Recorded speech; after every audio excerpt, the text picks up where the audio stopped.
বাংলার আকাশ রাখিব মুক্ত এই নীতিবাক্যের উপর ভিত্তি করে বাংলাদেশ বিমান বাহিনী পরিচালিত হচ্ছে। বাংলাদেশ বিমান বাহিনী বাংলাদেশ সশস্ত্র বাহিনীর আকাশ যুদ্ধ শাখা। বিমান বাহিনীর প্রাথমিক দায়িত্ব হচ্ছে বাংলাদেশের আকাশ সীমাকে বহির্বিশ্ব শত্রুর হাত থেকে রক্ষা করা, পাশাপাশি বাংলাদেশ সেনাবাহিনী ও বাংলাদেশ নৌবাহিনীকে বিমান সহায়তা প্রদান করা বিমান বাহিনীর অন্যতম দায়িত্ব। এছাড়াও বিমান বাহিনী দেশ ও বিদেশে বিভিন্ন দুর্যোগে মানবিক সহায়তা প্রদান করে এবং বিশ্বব্যাপী শান্তিরক্ষা কার্যক্রমের সাথেও যুক্ত রয়েছে। 1971 সালে মহান স্বাধীনতা যুদ্ধে বিমান বাহিনীর বৈমানিকরা ওতপ্রোতভাবে জড়িত ছিলেন এবং স্থলযুদ্ধের প্রস্তুতি ও পরিচালনায় সরাসরি অংশগ্রহণ করেন। 1971 সালের জুলাইয়ে সেক্টর অধিনায়কদের সম্মেলনের সময় বিমান বাহিনী গঠন নিয়ে কোনো সিদ্ধান্ত হয়নি, কারণ সেই সময় তা যুক্তিসঙ্গত ছিল না। ফলে আনুষ্ঠানিক কোনো সিদ্ধান্তে পৌঁছায়নি প্রবাসী সরকার। কিন্তু যুদ্ধের শুরু থেকেই বেশ কিছু বিমান বাহিনীর কর্মকর্তা ও সদস্য সক্রিয়ভাবে সম্পৃক্ত ছিলেন। তাদের মধ্যে উইং কমান্ডার খাদিমুল বাশার ও স্কোয়াড্রন লিডার এম হামিদুল্লাহ খান ছিলেন যথাক্রমে 6 ও 11 নম্বর সেক্টরের অধিনায়ক। এছাড়াও জেড ফোর্সে আশরাফ, রৌফ, লিয়াকত যুদ্ধ ময়দানে বিভিন্ন গুরুত্বপূর্ণ পদে দায়িত্বরত ছিলেন।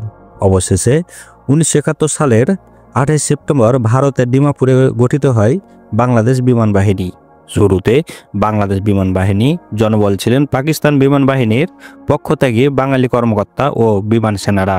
সে সময় ভারতে আশ্রয় নিয়ে যুদ্ধ সমাপ্ত পর্যন্ত থেকে যাওয়া বেশ কিছু বিমান কর্মকর্তা ছিলেন, যেমন Badrul Alam, A K Khandakar, Sultan Mahmud, PIA pilot captain Shahabuddin Ahmed, সাবেক পিআইএ পাইলট ক্যাপ্টেন সাত্তার, সাবেক পিআইএ ক্যাপ্টেন শরফুদ্দিন এবং সাবেক কৃষি বিভাগের পাইলট ক্যাপ্টেন আকরাম আহমেদ। তাদের মধ্যে বিশেষ করে 2-3 জনের দাবি অনুযায়ী বাংলাদেশ বিমান বাহিনীর নামকরণ করা হয় এবং তাদের প্রশিক্ষণ দেওয়া হয়। মূলত তারাই ভারত থেকে বাংলাদেশে উড়ে এসে বিভিন্ন দুঃসাহসিক অভিযান চালান। এই অপারেশন তারাই কিলো ফ্লাইট নাম দেন। ভারত উপহার হিসেবে কিলো ফ্লাইটের সাফল্যের জন্য ছোট 3টি বিমান উপহার দেয়। একটি পরিত্যক্ত রানওয়ে বাংলাদেশ বিমান বাহিনীর কার্যক্রম শুরু হয়। বাংলাদেশ বিমান বাহিনীর টেকনিশিয়ানরা উপহার পাওয়া বিমানগুলো রূপান্তর ও আক্রমণ উপযোগী করে তোলার জন্য কাজ শুরু করেন। ডাকোটা বিমানটিকে 500 পাউন্ড বোমা বহনের উপযোগী করে তোলা হয়। টুইন ওয়াটারটির প্রতি পাখার নিচে 7টি করে রকেট যুক্ত করা হয়। পাশাপাশি এটি 10টি 25 পাউন্ড ওজনের বোমা বহন করতে পারত, যা একটি দরজা দিয়ে হাত দিয়ে নিক্ষেপ করতে হতো। আর এলওয়েট হেলিকপ্টারের সামনে একটি 303 বাউন্ডিং মেশিন গান এবং 2 পাইলট থেকে 14টি রকেট নিক্ষেপের ব্যবস্থা করা হয়। এই ছোট বাহিনীটিকে কিলো ফ্লাইট নামকরণ করা হয়। স্কোয়াড্রন লিডার সুলতান মাহমুদকে কিলো ফ্লাইটের অধিনায়ক নির্বাচন করা হয়। 1971 সালের 3 ডিসেম্বর বাংলাদেশ বিমান বাহিনী অপারেশনাল কার্যক্রম শুরু করে। ওই দিন ক্যাপ্টেন আকরাম কর্তৃক পরিচালিত আক্রমণে চট্টগ্রামের ইস্টার্ন রিফাইনারির তেল ডিপো ধ্বংস হয়ে যায়।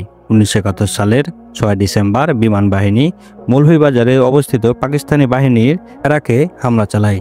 মুক্তিযুদ্ধের শেষ পর্যন্ত বাংলাদেশ বিমান বাহিনী পাকিস্তানিদের ঘাঁটিতে অনেকগুলো আক্রমণ পরিচালনা করে। 1972 সালের 7 এপ্রিল থেকে সরকারি ঘোষণায় আনুষ্ঠানিকভাবে বাংলাদেশ বিমান বাহিনীর কার্যক্রম শুরু হয়। বাংলাদেশ বিমান বাহিনীর অফিসার ও বিমান সেনা মিলিয়ে 600 এর অধিক জনবল, 12টি হেলিকপ্টার ও একটি পরিবহন বিমান বর্তমানে জাতিসংঘ মিশনে মোতায়েন রয়েছে। এর মধ্যে হাইতিতে 3টি MI-171 SAH হেলিকপ্টার, মালিতে 3টি MI-171 HH হেলিকপ্টার এবং কঙ্গোতে 6টি MI-171 SAH হেলিকপ্টার এবং একটি C-130B পরিবহন বিমান মোতায়েন রয়েছে। এছাড়াও লাইবেরিয়া, আইভরি কোস্ট প্রভৃতি দেশেও বিমান বাহিনীর বিভিন্ন ইউনিট মোতায়েন রয়েছে। বাংলাদেশ বিমান বাহিনীতে নারী। 2020 সালের 25 নভেম্বরে বাংলাদেশ বিমান বাহিনীতে 64 জন নারী বিমান সেনাদের রিক্রুট প্রশিক্ষণ শেষ করেছিল। বিমান বাহিনীতে নারী বিমান সেনা নিয়োগ ছিল এই প্রথম। নারীরা কর্মকর্তা হিসেবে 2000 এর দশক থেকেই যোগ দিতে পারেন, তবে তাদের বৈমানিক হওয়ার অনুমতি 2014 সালের আগ পর্যন্ত ছিল না। 2014 সালে 2 জন নারী কর্মকর্তা বৈমানিক প্রশিক্ষণ হওয়ার প্রশিক্ষণ অর্জন করে।